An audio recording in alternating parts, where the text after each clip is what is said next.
Have you been keeping up with the Rupert Murdoch drama? It's the real life Succession. In fact, the HBO TV show Succession was based on Rupert Murdoch and his family. I wasn't at first. I just got an alert and I got caught up to speed. So if you weren't, catch up. And here's also why it's interesting is because the future of Fox Network and its liberal versus conservative slants could depend on how this shakes out. Now, what happened was this week, there's a probate court that ruled against Rupert Murdoch's attempt to ice out 2 of his kids, right, with his second wife. Now, he has 6 children with 3 different wives. His third wife, I'm not quite sure if they're still married, Wendy Eng, has 2 daughters, Grace and Chloe, who one's at Yale, the other one's at Stanford. Of course they are. And their claim to his fortune is just money. So they have no stake in it. So they're kind of a non-factor in terms of for this dispute.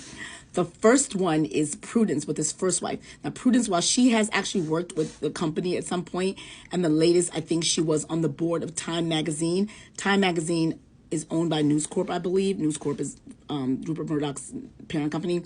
And the last she was on, it was 2022, but they say that she is not that much entrenched with the company as much as the other 3. Now, the 3 with his second wife, Anna, like they're the issue. His eldest daughter, Elizabeth, I have an affinity for eldest daughter. She did work with Fox and she did a lot of work with the company.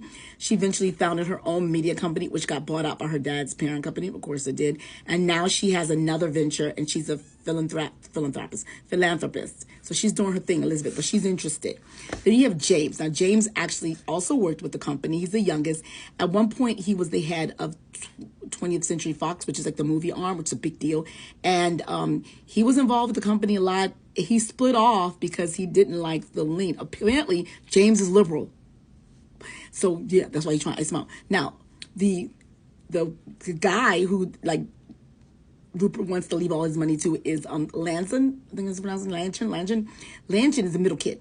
So Lanchin worked a lot. He had the most experience with the company. Like he was an intern early on. And at some point, just like Elizabeth, wanted to go off and do his own thing. Oh yeah, actually James also was a record executive. Like he ran off and did music. And then eventually his dad's company bought it when he got tired. Really nice. So Lanchin also left and did investment banking for a minute. But then Lanchin got tired of that and he came back. So he's been the head, like the CEO. And when Rupert stepped down last year or 2023, Lanchin stepped up. Lanchin's conservative. So Lanchin's going to keep the ball going. He's going to keep it conservative. So Rupert is like, you know what? I got to change my mind. I don't want these other 3 involved because with the liberal James and Elizabeth is a philanthropist, so she's probably more left leaning. They can overrule Lanchin, who's the only conservative stalwart. So he tried to like ice the 2 of them out. And they were like, what the hell? And so it was challenged. It was challenged in the court. So you can't do that. And ordinarily, I think he would because it's his money. It's his company. But he sold his company to Disney. And so when you sell, you have to have a succession plan. And you have to give your succession plan to whoever buys their company. And you have to stick with it. So you can't just be editing it at will after you've already purchased the company. I think that's what the court said. I don't really know. I didn't look in the court documents. So I looked it up. Apparently, when Rupert Murdoch sold the company to Disney, he said about 28.6% of the ownership would stay with the 4 oldest kids. Like they would have equal say in how the company's run. So he tried to edit that and ice out the other 3 and just leave Lanchin in charge because he wanted to make sure that Fox remains conservative and the other 2 are too moderate or liberal. But I'm just going to guess that's what happened. And that's why they blocked him.